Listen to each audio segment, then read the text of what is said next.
여러분, 화내는 것이 나쁜 것입니까? 여러분, 화내세요? 안 내는 사람이 있습니까? 화내는 것이 나쁜 것일까요?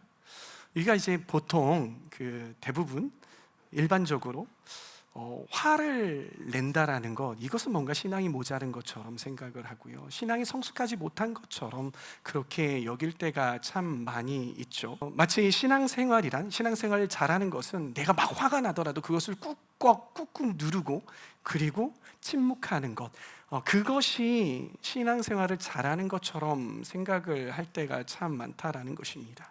여러분, 하나님께서는요 분명 사랑의 하나님이시죠. 하나님께서는 사랑의 하나님이신데도 불구하고요, 우리가 성경들을 계속해서 읽어보다 보면은 하나님께서 진노하시는 하나님으로 성경에 정말 많이 나타난다라는 것을 우리는 알 수 있는 것이죠. 예를 들어 볼까요? 출애굽기 32장에 보면 어떠한 이야기가 나옵니까?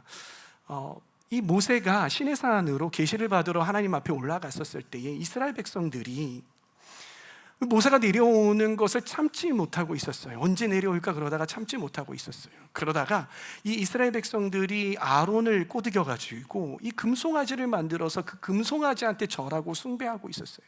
하나님께서는 그 상황을 보시고 굉장히 화가 나셨던 모양이에요. 그래서 말씀해 보는 것처럼 뭐라고 말씀하시는지 함께 보도록 하겠습니다. 함께 읽어볼까요? 이제 너는 나를 말리지 말아라. 내가 노하였다. 내가 그들을 쳐서 완전히 없애버리겠다. 어떠한 뉘앙스로 들리십니까? 모세야, 이제 너는 나를 말리지 마. 응? 내가 화났어. 내가 화가 좀 났단다. 그러니까 내가 얘네들을 다 없애버릴 거야. 이렇게 말씀하셨을까요? 그러기 때문에 우리가 이렇게 느껴질지 모르겠지만은요, 제가 이 말씀을 읽으면서 느껴지는 하나님의 감정은 무엇이냐면요, 바로 이거예요. 말리지 마. 다 죽여버릴 거야. 야, 너희들 다 죽여버리고 내가 너한테서부터 새로운 민족을 만들 테니까 날 좀 말리지 마. 다 죽여버릴 거야 라는 그러한 분노가 저는 느껴지는데, 여러분들은 그게 안 느껴지시나요? 하나님께서는요 이때뿐만이 아니라요 종종 진노하시는 하나님으로 성경에 등장하시죠. 여러분, 그 사랑의 하나님이라고 하시는 그 분이 왜 이렇게 화를 내실까요?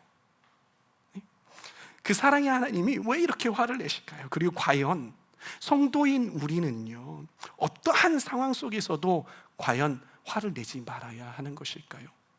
꾹 참고 누르고 인내만 하고 있어야 하는 것일까요? 여러분, 제가 여러분들에게 잠깐 시간을 드릴 테니까는요, 여러분들이 언제 화를 내고 있었는지 한번 생각을 해보시지 않겠습니까? 가장 최근에 여러분 언제 화를 냈어요? 오늘 아침이었습니까? 아니, 아까 예배 전 5분 전이었습니까? 언제 여러분들 화를 내고 분을 내었습니까? 언제였어요? 한 부부가 서로를 너무나도 사랑해서 결혼을 했습니다. 그런데 너무나도 안타깝게 이 배우자가 외도를 했어요. 그리고 그 외도한 사실을 알았습니다. 이 남편 혹은 이 아내가 그 외도한 이 배우자에게 어떠한 감정이 들까요? 그리고 어떠한 표현을 할 수 있을까요? 아마 이랬을까요? 괜찮아. 사람이 부부 생활을 하다 보면은 그럴 수 있지. 나도 그런 생각을 하곤 하거든. 근데 나는 행동을 옮기지 않았던 것뿐이지 너는 행동을 옮긴 거고 너하고 나하고 별도 차이 없어. 내가 다 용서할 테니까 괜찮아. 그러시죠? 그러실 건가요? 아니죠. 절대 그럴 수 없어요. 어떻습니까? 화가 나겠죠. 너무 화가 나겠죠. 분노가 치밀어 오르겠죠. 세범자매님 벌써 표정이 굳었어요. 상상을 했나 봐요. 벌써 이제 죽여버릴 거야 라는 그러한 분노가 올라가는 것 같아요. 당연하죠. 여러분, 이게 당연한 거예요. 왜 그렇습니까? 너무나도 사랑했기 때문인 거죠. 너무나도 사랑하고 너무나도 믿었는데 그게 배반당한 것이 얼마나 속상하고 얼마나 화가 나겠습니까? 그런데 그런 상황 속에서 우리는 과연 괜찮아, 우리 쿨하게 결혼 생활하자 이렇게 할 수 있겠냐고요. 그럴 수 없는 것이죠. 여러분, 사랑의 반대말은요, 화를 내는 것이 아니라, 분노가 아니라, 사랑의 반대말은 뭡니까? 무관심인 것이죠. 마찬가지로요, 하나님께서 화를 내신 이유, 그것은 하나님께서 우리를 너무나도 사랑하시기 때문인 거예요. 그렇기 때문에 우리가 하나님과 결혼 거잖아요. 우리를 하나님의 신부라고 이야기하잖아요. 예수님의 신부라고 하잖아요. 너는 나의 백성이라고 하잖아요. 그 백성이 하나님의 뜻을 저버리고 다른 것을 기웃거리는 거예요. 다른 존재를 너무나도 사랑하는 거예요. 그럴 때 하나님께서는요, 질투의 하나님이 되시기도 하시고 진노하시는 하나님이 되어서 우리에게 그 진노를 퍼부으실 수밖에 없는 것이죠. 여러분, 오늘 본문에 나오는 이 무화과 나무와 성전 정화 사건은요, 얼핏 보면은요 굉장히 산만하게 느껴질 수 있어요. 그러나 사실은요, 이 구조는요 바로 샌드위치라는 구조로 의도적으로 구성이 된 말씀이라는 사실을 우리가 알 수 있는 것이죠. 첫 번째 장면은요, 예수님께서 잎만 무성한 나무, 예수님께서 배가 고프셨어요. 그런데 무화과 나무가 잎이 너무나도 무성하게, 다른 나무들은 안 그런데 잎만 무성한 거예요. 그런데 말씀에는 뭐라고 나와 있냐면 아직 때가 되지 않았어요. 열매 맺을 때가 되지 않은데 이 나무는 특별히 잎만 이렇게 무성하게 된 거예요. 그 나무에 가가지고 어떻게 해요? 어떻게 하셨습니까? 관심이 없으세요? 어떻게 하셨는지? 네. 따먹으려고 봤더니 그 열매를 기대했더니 그 열매가 없었어요. 그랬더니 저주했어요. 그 장면이 나와요. 근데 갑자기 그냥 저주하시고서는 갑자기 옮겨가요. 어디로? 성전을 정화하는 예루살렘 성으로 들어가셨어요. 그리고 이 막 매매하는, 그러한 성전 안에서 매매하는 것을 보고 딱 둘러 엎으시고 화를 내시고 그렇게 해서 나오셔요. 그러더니 다시 예루살렘 밖으로 나아가시면서 그 저주했던 나무가 어떻게 됐습니까? 뿌리째 말라버린 것들을 보는 거예요. 우리의 눈으로 보면 이게 굉장히 왜 이랬다 저랬다 해라고 할 수 있지만 여기에는 한 가지 큰 의도가 있다라는 거예요. 이 세 장면은요, 하나의 메시지를 우리에게 알려주고 있습니다. 그것은 뭐냐면, 겉은 화려하지만 내실이 부족한 신앙. 무화과 나무처럼 겉은 막 화려하지만 정말 열매가 없는, 열매 맺지 못하고 있는 그 신앙을 하나님께서는 그 신앙을 보시고 마음이 아프시고 또 그 신앙에 대해서 분노하신다라는 그걸 이 말씀을 통해서 알려주고 계시는 것이죠. 이 예수님의 분노는요, 그냥 감정에 의한, 그냥 잠깐 그냥 했는데 배고파 죽겠는데 열매가 없어, 짜증나 해가지고서는 화를 내신 그러한 분노가 아니었어요. 그 예수님의 분노는 정말 너가 정말 열매를 맺었으면 좋았을 텐데 열매를 맺지 못했기 때문에 너무나도 속상하다. 나는 너를 너무나도 사랑하는데 그렇지 못해서 너는 그렇지 못해서 너무나도 속상하다라는 그러한 마음으로 분노를 내셨다라는 것입니다. 그 이야기는 좀 더 뒤에서 우리가 함께 살펴보기를 원합니다. 그러면 이 말씀을 통해서 우리가 기억해야 할 것은 무엇이냐? 그것은 우리가 분노하는 것 자체가, 우리가 분노하는 것 그 자체가 문제가 아니라 우리의 분노가 무엇 때문에 분노하는 것이며 그 분노가 무엇을 향해 있는가가 문제가 될 수 있다라는 것을 우리는 알 수 있는 것입니다. 혹시 우리는 어떻습니까? 분노하지 말아야 할 때에 참지 못하고 분노하고 계시지는 않으신지요? 그리고 정작 분노해야 할 때 참고 있는 그러한 모습 우리가 보이고 있지는 않은지 돌아보았으면 좋겠어요. 여러분, 우리는요, 내 이익이 조금만 침해가 되어도요, 눈에 불을 켜고 화를 내고 분노를 냅니다. 내가 이렇게 화를 내지 않으면 제가 나를 우습게 봐. 그래서 꼭 이 부분을 내가 화가 났다라는 것을 알려줘. 야! 자지 말라고! 막 이렇게 하면서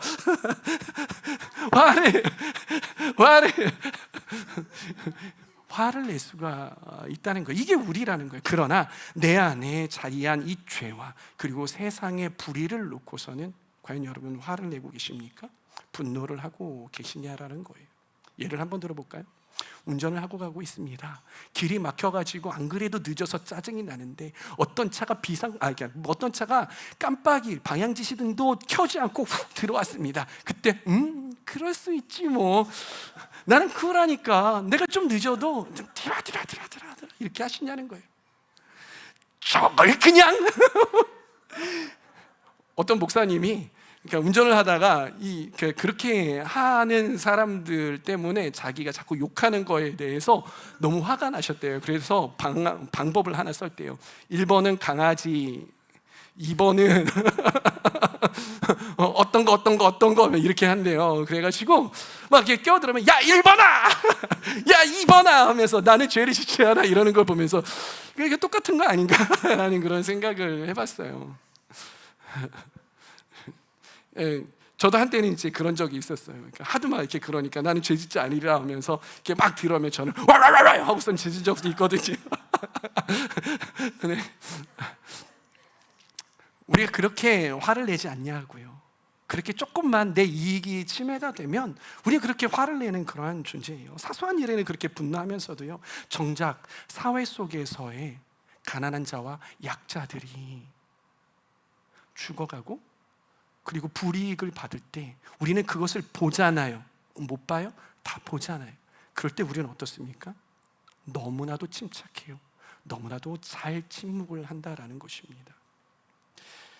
전쟁에 죽어나가는 아이들을 뉴스에서 보면서 아이고 왜 저 나라에서 살아서 그래, 우리나라 나는 우리나라에 살아서 너무 좋아, 내 아이가 우리나라에서 커서 안전한 나라에서 커서 좋아, 정말 다행이다까지는 생각을 하지만 그러한 불의에 대해서 우리가 분노하고 화를 내면서 하나님의 그 마음을 가지고 분노하느냐라는 것입니다.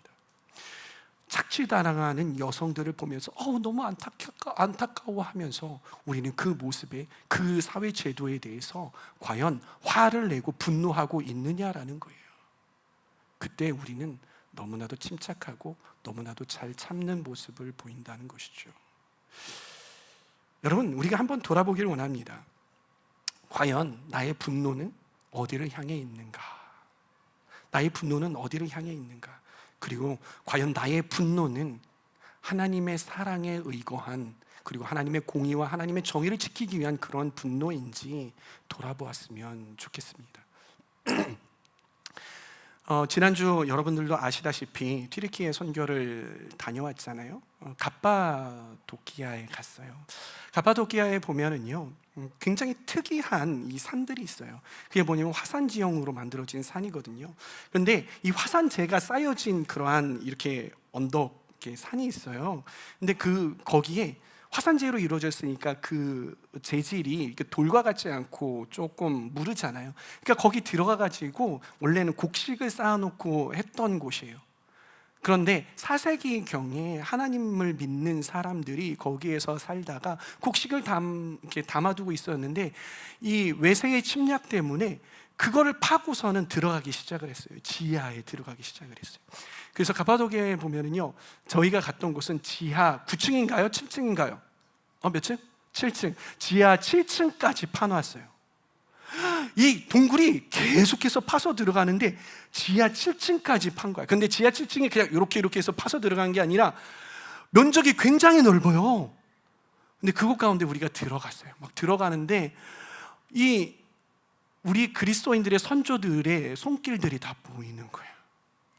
여기는 곡식을 저장해 놓은 곳, 여기는 환기구, 여기는 문 하면서 너무 감격스러운 거예요. 이 사람들이 어떻게 여기에서 들어가서 살았지? 그냥 자기 예수님 안 믿는다라고만 이야기하면 되는데 그 신앙을 지키기 위해서 그 안에 들어가가지고 며칠 동안, 몇 주일 동안, 심지어는 몇 년 동안 거기서 사는 거예요. 그리고 거기에서 너무 갇혀서 사니까 빛을 보지 못하니까 정신이 이상해져서 그 정신이 이상한 사람 묶어놓는 그런 곳도 있었고, 또 교회도 있었어요. 그 교회가 십자가 모양으로 돼 있어요, 구조가.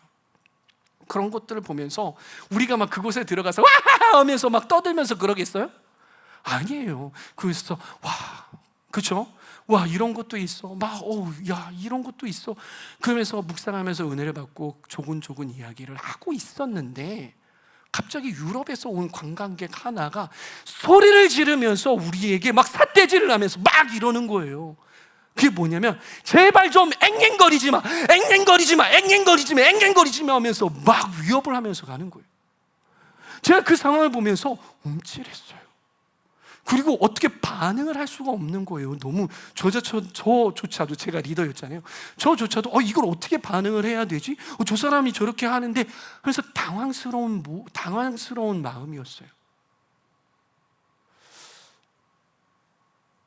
그런데 그때 저희 가이드였던 무사파라는 분이 계셨거든요. 굉장히 신사였어요.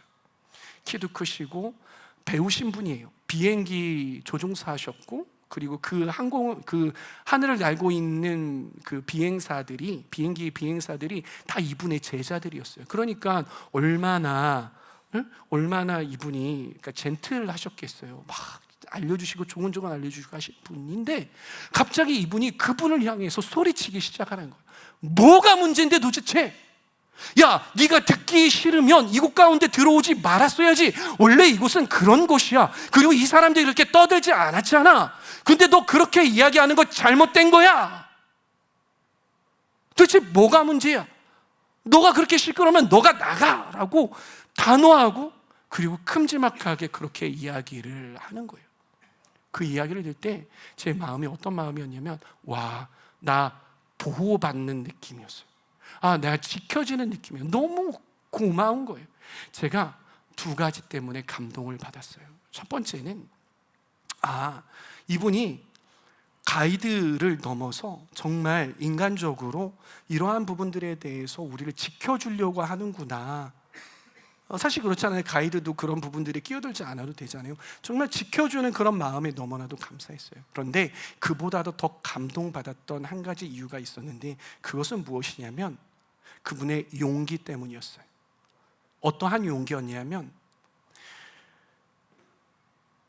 공동체를 지키기 위한 용기. 튀르키예라는 나라가요, 우리 형제의 나라기도 하고 우리보다 좀 떨어진 나라라고 생각을 할 수 있지만요, 그들의 정신이 굉장히 뛰어난 부분들, 우리가 배워야 할 부분들이 굉장히 많더라고요. 저는 그런데 그분한테 배운 것이 무엇이냐면, 이 공동체 안에서 불의가 들어왔을 때에, 하지 말아야 하는 행동이 들어왔을 때에 침묵하지 않는다는 거예요. 침묵하지 않고 올바른 분노를 올바른 방향으로 내보낼 줄 아는구나라는 것을 깨닫게 되었어요. 와, 정말 대단하신 분이다. 저렇게 이 공동체가 지켜져 가는구나. 공동체가 뭔가 잘못되어져 갈 때에 저런 용기 있는 사람이 일어나서 그렇게 분을 내므로, 그렇게 올바른 지적을 함으로 이 공동체의 아름다움이 지켜질 수 있구나라는 그런 생각을 했어요. 그런데 과연 우리나라는 그런가? 우리 공동체는 그런가? 우리 공동체 가운데 불이라는 것이 들어왔을 때에 우리는 침묵하는 편인가? 아니면 그것에 대해서 정정당당하게 의로운 진노를, 의로운 분냄을 표출해 나가는가? 그래서 공동체를 지켜가는가를 돌아봤을 때, 글쎄요, 제가 참 많은 생각을 하게 되었습니다. 여러분, 예수님의 이 분노, 오늘 우리가 읽은 이 말씀에 예수님께서 분노하신 그 이유도 마찬가지이셨습니다. 여러분, 성전에서 물건을 사고 파는 행위가 정당한 거예요? 정당하지 못한 거예요? 여러분들은 정당하지 못하다고 생각할지 모르지만은요, 이건 원래 아름다운 제도였어요.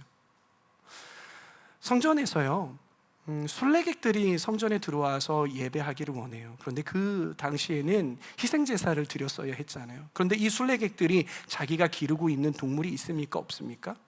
없단 말이에요. 먼 길을 왔기 때문에 그 동물, 비둘기라든지 아니면 염소라든지 양이라든지, 이것을 자기가 그 먼 데서부터 들고 올 수가 없어요. 그리고 흠 있는 것을 드리면 안 되잖아요. 그렇기 때문에 이 사람들을 위해서, 순례객들, 외국인들을 위해서 환전하도록 장치를 마련해 둔 거예요. 그리고 그 사람들을 위해서 환전해서 그 돈을 가지고 이 비둘기가 됐든지 양이 됐든지 이것들을 사고 팔 수 있게 열어주었던 아주 아름다운 제도였던 것이에요. 그런데 문제는 무엇이었냐면요, 이 아름다운 제도를, 이 아름다운 것을요, 이 종교 지도자라는 사람들이, 이 기득권을 가지고 있는 사람들이 무려 24%나 되는 그런 고리 대금을 가지고 이 사람들의 돈을 착취하고 있었던 거예요. 비싸게 팔았어요. 시세보다 더 비싸게 팔고 그랬던 거예요. 그런데 그 물건들이 더 그렇게 훌륭했냐? 그렇지 못해요. 그러니까 그렇게 주고받았던 그러한 모습을 보고 예수님께서 가슴을 치신 거예요. 너무나도 화가 났던 것이죠. 그렇기 때문에 예수님께서 둘러 엎으신 거예요. 상인들의 탐욕으로 이 성전이 기도하는 집이 되어야 되는데 강도의 소굴이 되었기 때문에 예수님께서 화를 내신 것이죠. 그런데 여러분, 그 당시에 이 이스라엘의 사람들이, 이 예루살렘에 있는 사람들이 그걸 몰랐을까요? 그 정말 몰랐을까요? 정말 몰랐을까요? 아니요, 알았죠. 생각이 있는 사람이라면 알았을 거라고요. 마음속으로 그랬죠. 야, 쟤 해도 너무한다. 어떻게 해? 저 밖에서 시장에서 팔고 저런 것들은 이 가격에 파는데 거기에다가 막 24% 정도, 25% 되는 그 돈을 받아. 야, 해도 너무했다. 아이고, 저러다가 하나님한테 혼나지 라는 그러한 생각을 가졌을 거란 말이에요. 그러나 이러한 제도가 계속해서 변질되어 가는 것이, 계속해서 변질되었던 그 이유는 무엇이었냐면, 그것을 향하여서 누군가가 큰 목소리를 내지 않았기 때문인 것이죠. 침묵했기 때문인 것이에요. 그렇기 때문에 이러한 현상이 계속해서 일어났던 것이죠. 그때 예수님께서는 분을 내신 거예요. 화를 내신 거예요. 그러면 안 된다고. 그건 하나님의 뜻이 아니라고, 하나님의 가치관이 아니라고 분명하게 분을 내주신 것이죠. 여러분, 우리는요, 예수님처럼 온유하고 겸손해야 합니다. 그러나 하나님의 거룩함이, 그리고 하나님의 나라의 가치관이 짓밟히고 무너질 때에는요, 우리는 그 영역에 대해서 침묵해서는 안 된다라는 거예요. 모든 침묵이 다 의로운 것은 아니라는 것, 여러분 기억하시기를 바랍니다. 여러분, 어쩌면은요, 무화과 나무는요 굉장히 억울했을지 모릅니다. 분명히 말씀에도 나오잖아요. 아직 때가 이르지 않았는데 예수님께서는 열매를 찾고 있었어요. 그래서 이 무화과 나무는 어쩌면 저주하는 예수님을 향해서 이렇게 이야기했을지 몰라요. 예수님, 저 너무한 거 아니에요? 예수님, 제가 저 다 옆에 있는 다른 나무들 보세요. 쟤네는요 잎사귀가 요만큼 나왔어요. 근데 저는 다른 나무들보다 잎사귀를 더 먼저 폈잖아요. 저 열매 맺는 거 조금 늦게 한다고 예수님 그렇게 하시면은 제가 너무 억울하잖아요. 그렇지 않습니까? 그렇지 않아요? 그럴 수 있다라는 거예요. 그런데도 불구하고 예수님은 그런 무화과 나무에게 열매 맺기를 기대하셨습니다. 기대하셨다고요. 왜 앞에는 그 앞뒤로 무화과 나무 이야기가 나오면서 그 안에 성전 정화 사건을 보여주실까요? 같은 이야기라고 했잖아요. 이 잎만 무성하고 열매를 맺지 못하는 무화과 나무, 이 무화과 나무가 상징하는 것은 바로 먼저 은혜를 받고 먼저 하나님을 알고 누렸던 이 종교 지도자들, 정말 형식은 막 잎이 무성한 것처럼 멋있어요. 근데 속은 어떻습니까? 정말 하나님 나라의 가치, 선함과 거룩함과 고상함과 숭고함이 없는, 나눔이 없는, 열매가 없는 그러한 모습이었지 않을까요? 예수님은 너무나도 그 종교 지도자들을 사랑하셨어요. 야, 너네들 정말 은혜를 받고선 이렇게 컸구나. 근데 너네 열매를 맺었으면 좋겠다. 그런데 성전 안에 들어가 보니 하나님 나라의 열매가 없는 거예요. 선함의 열매가 없는 거예요. 얼마나 속상하셨을까요? 그러니 뒤엎을 수밖에 없었던 것이죠. 여러분, 우리도 그렇게 말할 수 있어요. 주님, 제가 은혜 받아서 이제 하나님의 백성이 됐잖아요. 제가 된 것만으로도 정말요, 하나님 고마워하셔야 할 일 아니에요? 보세요, 저희 친척들, 저희 친구들 보세요. 예수님 믿는 사람이 거의 없어요. 근데 제가 그래도 제가 신앙 지키겠다고 여기 왔잖아요. 예배 드리잖아요. 손 들고 찬양하고 이러잖아요. 그 열매 맺는 거 저 너무 이렇게 푸시하지 마세요 라고 말할 수 있어요. 그렇게 말할 수 있어요. 그런데 하나님께서 기대하시는 바는 세상이 원하는 기준이 아니에요. 세상의 기준이 계속해서 내려간다고 해서 하나님 나라의 하나님의 기준이 내려가는 것 아니라고요. 하나님의 기준은 변하지 않아요. 우리가 은혜를 받았다면 자연히 열매를 맺어야 되는 줄 믿습니다.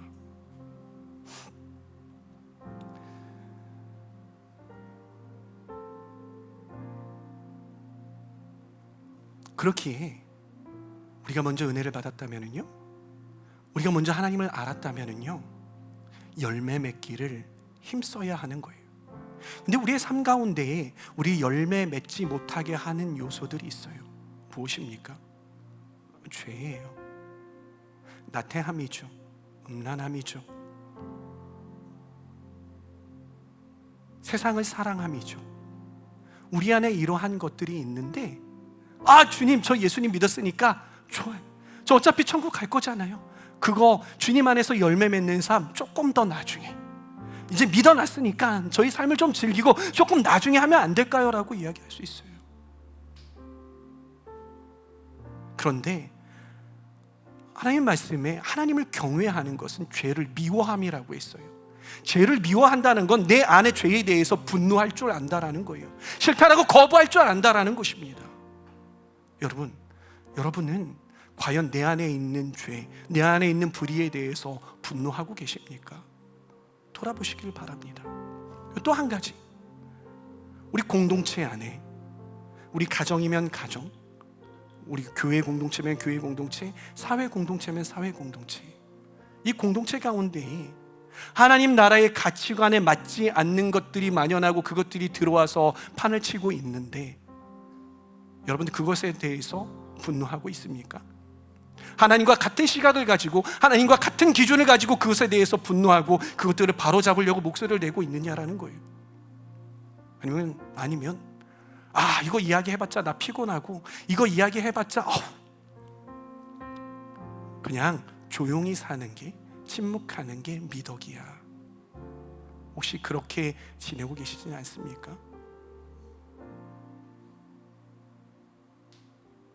어떻게 해야 될까요? 그 영역에 대해서도 분을 내야죠.